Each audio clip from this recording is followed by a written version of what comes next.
Okay, John Davis here again, Arborist Marketing University for the tree and landscape industry and service industry in general. Been talking about advertising and what will kill an advertisement and what will ratchet one up. We're down to number 6 here, and if you haven't seen the first 5, kick back in the blog and see them, or on YouTube, either one. It's the Me Too appearance. Me Too. I've written hundreds of ads, developed hundreds of direct mail pieces in my career. And far and away, the most successful ones I've ever sent is ones with a lot of just handwriting in them, a lot of I forget the word now, but it's just not what you normally see. Well, why was it successful? Well, number one is because it didn't look like everybody else's. Or in other words, it didn't have a Me Too appearance. And I'm talking about the appearance of it. Maybe the words were the same, but even that's not really right, because I use more common words in my marketing than what most do and what unsuccessful ones do. It didn't have the Me Too appearance. Instead, it didn't look like a traditional ad, but it looked like a letter to a friend would send to a friend, resulting in a lot of response off of it.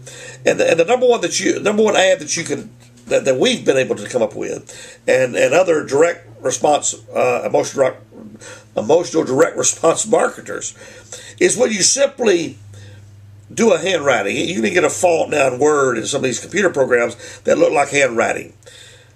That's effective. But if you use handwriting that you do, send them a letter, my goodness, you'll see the response.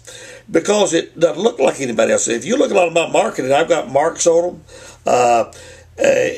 My terminology is different, things of this nature.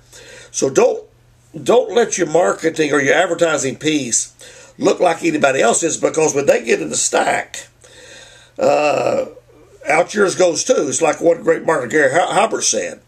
Most people do the trash can selecting when they do what they call junk mail, and it comes from the post office. Years ago, when people used to have to go to the post office to get their mail for the most part, what would they do? They would get their deal out of their box or from the postal attendant.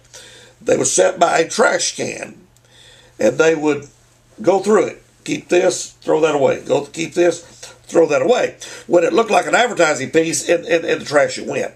Now, what do they do now? They sit at the kitchen table, and they got an ABC pile. A pile, that's from Grandma, that's my bills, that's stuff that I got to have. B pile is something I might want to look at later. That would be your headline. Stops to get you in B pile. C pile goes in trash. So, don't look like everybody else. Look like something unique, and talk in your own language, and you'll up your response tremendously. See you on the next one. John Davis, Arborist Marketing University.